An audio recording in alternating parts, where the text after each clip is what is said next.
Անհավատների հետ սերտ հարաբերություններ մի ունեցեք, որովհետև արդարությունն անօրինության հետ ինչ կապ կարող է ունենալ,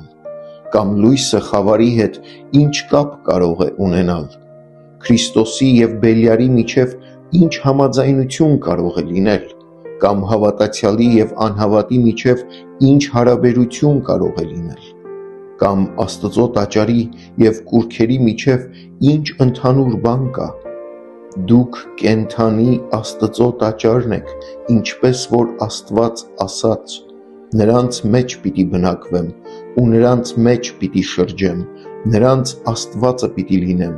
ու նրանք իմ ժողովուրդը։ Սրբություն նշանակում է առանձնանալ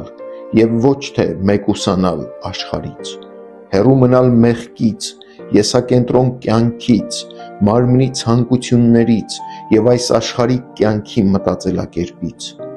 Ճշմարիտ քրիստոնյան չի համադրվում աշխարհի հետ, այլ փոխակերպվում է իր մտքի նորոգությամբ, որպեսզի այսուհետև ճանաչի ու ապրի համաձայն Աստծո կամքի, որը թե բարի է, թե հաճելի ու թե կատարյալ։ Այս առանձնացումը պարծենալու, հպարտանալու մասին չէ, այլ մաքրության, այս առանձնացումը մեկուսացում չէ, դա շփում է առանց աղտոտման, աշխարհի մեջ, բայց ոչ աշխարհից սկզբունքով։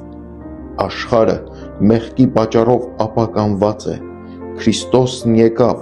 որպեսզի մեզ փրկի այդ ապականությունից։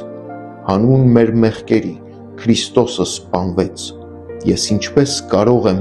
մոտ լինել մեղքին։ Սրբության ձգտումը մեղքի մերժումն է, սրբություն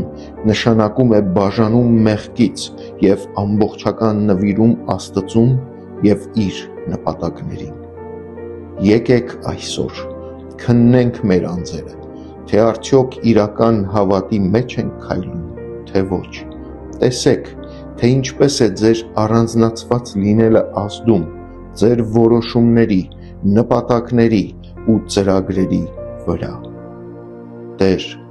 օգնիր ինձ հեռու մնալ մեղքից և քայլել սրբության մեջ ու փառավորել քո անունը։ Ամեն։